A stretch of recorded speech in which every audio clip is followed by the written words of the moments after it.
This is a 2020 KTM 500 EXC. I've done a couple of videos on it, plus on YouTube on some of the mods. One of the problems I've been having with, not with this bike, but with the street legal side of it, which are the mirrors. The factory mirrors go into a perch mount off of your clutch and off of your brake, and they're about, I don't know, they're about 18 inches tall, and I freaking hated them. I couldn't stand them. You can't fold them down, so when you're off-roading, I hated them. So I went with one of the first videos I did. I went with a pair of plastic mirrors that are a pinch clamp around the bars. They were about 8 inches tall. I cut them down to about 4 inches tall. From a street legal standpoint, they looked legal. They worked fairly well at the slower speeds if you're staying in communities and just some of the slow roads. But once you got onto the highway or freeway speeds, the vibration in them just from the air, they were useless. You could not use them to see. So if you didn't care about what was behind you, then the plastic mirrors worked fine, and they're only about 10 bucks a pop. The next thing I tried is I got a set of the handlebar mounted mirrors that come off the end of the bars for street bikes. You'll see them. I got two different versions. I ended up, you can see some holes right here. I ended up mounting a set of them on the end of the bars. They worked awesome for staying out of my way. Worked really good on the road. No vibration, had excellent visibility. However, I have a tendency to not move when I'm off-road for trees or branches. I don't have any qualms with kind of riding through that stuff. I'm not saying all the way into it, but you know, a decent hit, as you can tell, because this is not from putting the bike down. This is from branches and stuff hitting the bike. And as you can see, when the mirror was mounted here, they shattered. They broke because they were right where I couldn't have them off-road.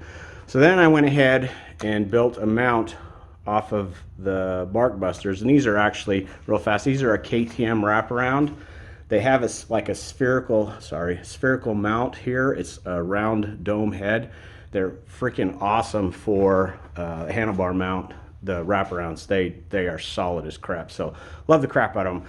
So I moved the mirrors up into this region, built a plate, mounted it there. Worked really well. They stayed out of the way of branches. When I was off-roading, they were out of the way as far as, because like I said, the stock ones come off of a mount right here, and so the rod for the mirror, it just kind of encroaches in your space. I just didn't like how close it was to me. Just a preference when I'm leaning into the bike.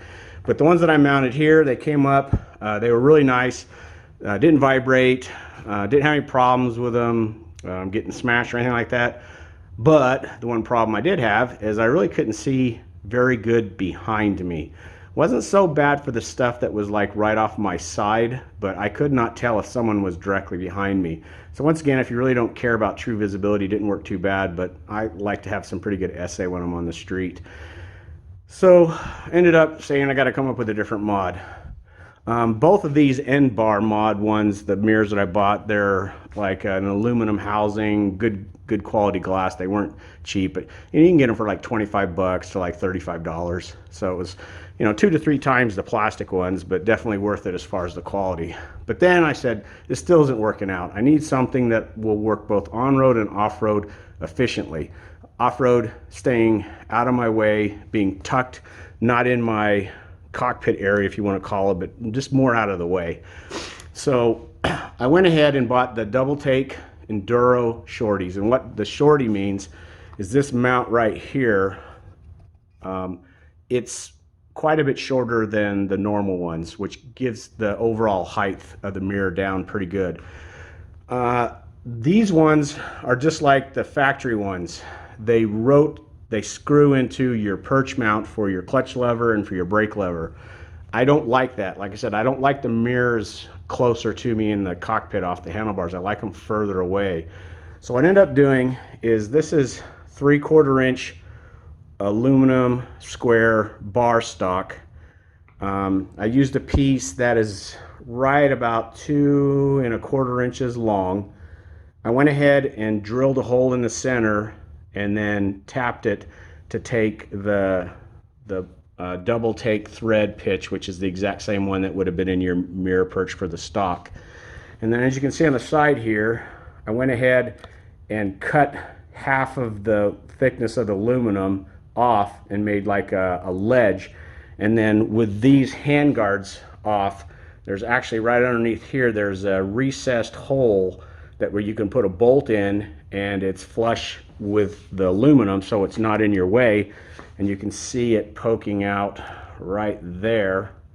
And so with this thing notched to sit on the ledge, it's like a long L, like a Tetris piece.